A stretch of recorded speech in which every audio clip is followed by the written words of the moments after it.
do we need the availability of ICU beds, respirators, and personnel to staff them? Yes, that's a fact, indisputable.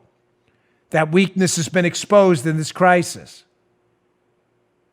But again, suggesting that the solution is to go to socialized medicine, where the situation, I just gave you the data, is dramatically worse, is pretty much tip of the spear of peak stupid.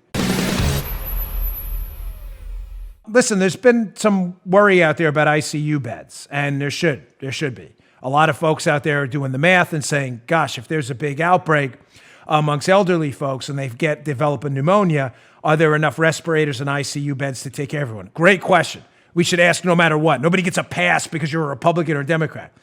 Having said that, the question isn't, are we going to have an ICU bed and a respirator for every single person all the time? The question is, how prepared are we relative to others right now? What are we doing to fix the problem? So the Wall Street Journal has a sober piece we should all look at. We need the data because the data matters. It's called America's Intensive Care Dividend. The U.S. has more ICU beds as it braces for coronavirus cases. Again, ladies and gentlemen, I'm not giving you like the great news. I'm giving you the least bad news. And of all the countries' preparedness for ICU beds, we're the least worst. There's no good situation for people winding up in ICU. From the Wall Street Journal piece, some critical information you need. You have people out there pumping government-run healthcare. Well, that's nonsense. Quote, some who favor government-run healthcare are pointing out that the U.S. has fewer hospital beds per person than other countries. But, here we go, ladies and gentlemen, myth-busting here. That's in part because more surgeries are performed at outpatient centers, where patients are less likely to catch infections. Yes, have you been to Florida? There's an outpatient surgery center on every corner. It's like a 7-Eleven. It goes on. A more important metric is the number of intensive care units, ICU units. I just said units twice. Which have sophisticated equipment and a high staff-to-patient ratio. These are crucial for patients in respiratory distress. Now, having said that, an emailer who emailed my show, thank you for the great email, it was a nurse, I believe, said, listen, you can have all the ICU beds you want. If you don't have the people to staff them, you're in trouble. That's an issue too. You may have to get some people out of retirement. No doubt. Again, I'm not telling you there are any good options here. I'm telling you what the least bad options are.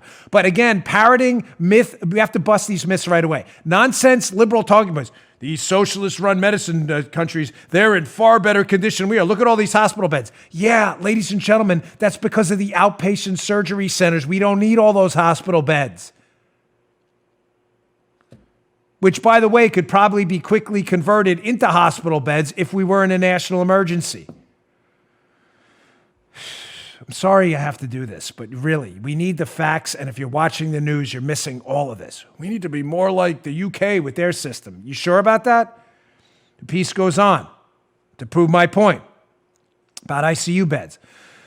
A 2012 review in this medical journal found that the U.S. has 20 to 31.7 ICU beds per 100,000 people, compared to 13 in Canada, 7.9 in Japan, and between 3 and 7.4 in the UK.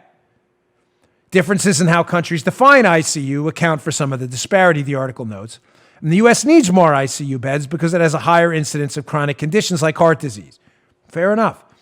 But importantly, the article finds that health spending is correlated with increasing delivery of critical care.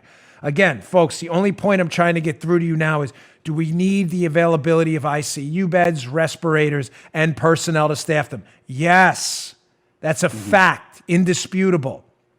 That weakness has been exposed in this crisis. But again, suggesting that the solution is to go to socialized medicine, where the situation, I just gave you the data, is dramatically worse, is pretty much tip of the spear of peak stupid.